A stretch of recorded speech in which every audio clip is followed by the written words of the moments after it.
दिल्ली की लाखों महिलाओं के लिए एक बड़ी खबर सामने आई है। सरकार ने महिलाओं को हर महीने 2500 रुपए देने की आर्थिक सहायता देने वाली योजना को लेकर बड़ा फैसला लिया है। लेकिन क्या दिल्ली की हर महिला को यह पैसा मिलेगा? क्या सिर्फ दिल्ली में रहने से आप इस योजना के पात्र बन जाएंगे? क्या आपके घर में कार है या परिवार के किसी सदस्य पर आपराधिक मामला दर्ज है तो क्या आपका आवेदन रद्द हो सकता है? और सबसे बड़ा सवाल, आखिर सरकार ने इस योजना का नाम क्यों बदल दिया? आज की इस विशेष रिपोर्ट में हम आपको बताएंगे कि दिल्ली लक्ष्मी योजना क्या है, किसे इसका लाभ मिलेगा, कौन इस योजना से बाहर हो जाएगा, आवेदन कब शुरू होंगे और किन दस्तावेजों की जरूरत पड़ सकती है। तो इस रिपोर्ट को अंत तक जरूर देखिए क्योंकि एक छोटी सी जानकारी आपको इस योजना का लाभ दिला सकती है और एक छोटी सी गलती आपको इससे बाहर भी कर सकती है। सबसे पहले जानते हैं आखिर क्या है पूरा मामला। दिल्ली सरकार ने महिलाओं को आर्थिक रूप से सशक्त बनाने के उद्देश्य से शुरू की गई महिला समृद्धि योजना में बड़ा बदलाव किया है। अब इस योजना का नाम बदलकर दिल्ली लक्ष्मी योजना कर दिया गया है। नाम बदलने के साथ साथ सरकार ने इसकी पात्रता यानी एलिजिबिलिटी के नियमों में भी महत्वपूर्ण बदलाव किए हैं। इस योजना के तहत पात्र महिलाओं को हर महीने 2500 रुपए की आर्थिक सहायता सीधे उनके बैंक खाते में भेजी जाएगी, यानी साल भर में कुल 30,000 रुपए तक की सहायता मिलने की संभावना है। सरकार का उद्देश्य है कि आर्थिक रूप से कमजोर महिलाओं को आत्मनिर्भर बनाया जाए और उन्हें अपने दैनिक खर्चों के लिए दूसरों पर निर्भर न रहना पड़े। लेकिन सबसे बड़ा सवाल, योजना कब शुरू होगी? सरकारी जानकारी के अनुसार दिल्ली लक्ष्मी योजना की शुरुआत रक्षाबंधन के आसपास किए जाने की तैयारी है।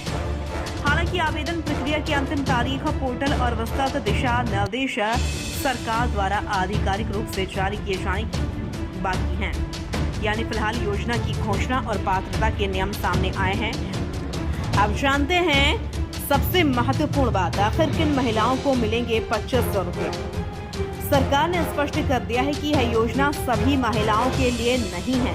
केवल वही महिलाएं इसका लाभ उठा पाएंगी जो सरकार द्वारा निर्धारित सभी पात्रता शर्तों को पूरा करेंगी। पहला नियम, एक परिवार से केवल एक महिला को लाभ मिलेगा। अगर परिवार में माँ, बहू, बेटी या अन्य महिलाएं रहती हैं तो केवल एक महिला ही इस योजना की पात्र होगी, यानी एक ही परिवार के 2 या 3 सदस्यों को इस योजना का लाभ नहीं मिलेगा। दूसरा नियम, परिवार की सबसे बड़ी उम्र वाली महिला को प्राथमिकता मिलेगी। अगर एक ही घर में कई महिलाएं हैं तो सरकार के नियम के अनुसार उम्र में सबसे बड़ी महिला को योजना के लिए पात्र माना जाएगा। यानी छोटी उम्र की महिला उस स्थिति में आवेदन कर सकती है जब वह पात्रता के नियमों के अनुसार परिवार की मुख्य लाभार्थी हो। वर्तमान जानकारी के अनुसार प्राथमिकता वरिष्ठ महिला सदस्य को दी जाएगी।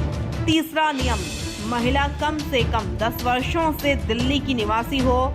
यह नियम बेहद महत्वपूर्ण है। यदि कोई महिला हाल ही में दिल्ली में रहने आई है तो वह इस योजना का लाभ नहीं ले पाएगी। सरकार चाहती है कि इस योजना का लाभ केवल उन महिलाओं को मिले जो लंबे समय से दिल्ली में रह रही हैं। इसलिए 10 वर्ष का निवास प्रमाण अहम माना जाएगा। चौथा नियम, योजना केवल गरीब और कम आय वाले परिवारों के लिए होगी। अगर आपका परिवार आर्थिक रूप से सक्षम है या सरकार की तय आय सीमा से ऊपर है तो आपको इस योजना का लाभ नहीं मिलेगा। हालांकि आय सीमा का विस्तृत आधिकारिक विवरण अलग से जारी किया जा सकता है। अब बात करते हैं उन नियमों की जो सबसे ज्यादा चर्चा में है। अगर परिवार के किसी सदस्य का आपराधिक रिकॉर्ड है तो क्या होगा? सरकार के अनुसार यदि परिवार के किसी सदस्य के खिलाफ आपराधिक रिकॉर्ड है तो संबंधित महिला इस योजना के लिए पात्र नहीं मानी जाएगी। यानी आवेदन से पहले सरकार परिवार की पात्रता का भी सत्यापन कर सकती है। दूसरा बड़ा नियम, अगर घर में कार है तो भी यह योजना का लाभ नहीं मिलेगा। सरकार ने स्पष्ट संकेत दिया है कि जिन परिवारों के पास 4 पहिया वाहन यानी कार है उन्हें आर्थिक रूप से सक्षम माना जा सकता है। ऐसे परिवार की महिला इस योजना के लिए पात्र नहीं होंगी। यह नियम यह सुनिश्चित करने के उद्देश्य से रखा गया है कि सहायता वास्तव में जरूरतमंद परिवारों तक पहुंचे। पहले इस योजना का नाम था महिला समृद्धि योजना, अब इसे नया नाम दिया गया है दिल्ली लक्ष्मी योजना। सरकार का कहना है कि यह योजना महिलाओं के आर्थिक सशक्तिकरण और सम्मान को ध्यान में रखते हुए तैयार की गई है। नाम बदलने के साथ इसकी पहचान और उद्देश्य को भी अधिक स्पष्ट रूप से प्रस्तुत किया गया है। सरकार का मानना है कि आज भी बड़ी संख्या में महिलाएं आर्थिक रूप से परिवार के अन्य सदस्यों पर निर्भर रहती हैं। ऐसी स्थिति में यदि उन्हें हर महीने निश्चित आर्थिक सहायता मिले तो वे अपने दैनिक खर्च, दवाइयों, घरेलू जरूरतों, बच्चों की पढ़ाई और छोटी छोटी आवश्यकताओं को स्वयं पूरा कर सकेंगी। इससे महिलाओं का आत्मविश्वास भी बढ़ेगा और आर्थिक भागीदारी भी मजबूत होगी। सरकार के अनुसार योजना के तहत मिलने वाली 2500 रुपए की राशि सीधे पात्र महिला के बैंक खाते में भेजी जाएगी, यानी पूरा भुगतान डीबीटी प्रणाली के माध्यम से किया जाएगा। इसलिए आवेदन करने वाली महिला का बैंक खाता सक्रिय होना और संभवतः आवश्यक सरकारी रिकॉर्ड से जुड़ा होना महत्वपूर्ण हो सकता है। आवेदन करते समय किन बातों का ध्यान रखें? हालांकि विस्तृत आवेदन प्रक्रिया अभी जारी नहीं हुई है, लेकिन उपलब्ध जानकारी के आधार पर महिलाओं को इन बातों का विशेष ध्यान रखना चाहिए। दिल्ली निवास का प्रमाण तैयार रखें, बैंक खाता सक्रिय रखें, परिवार की जानकारी सही दें, किसी भी प्रकार की गलत जानकारी देने से बचें। आवेदन केवल आधिकारिक प्रक्रिया के माध्यम से ही करें, किसी दलाल या फर्जी वेबसाइट के झांसे में न आएं।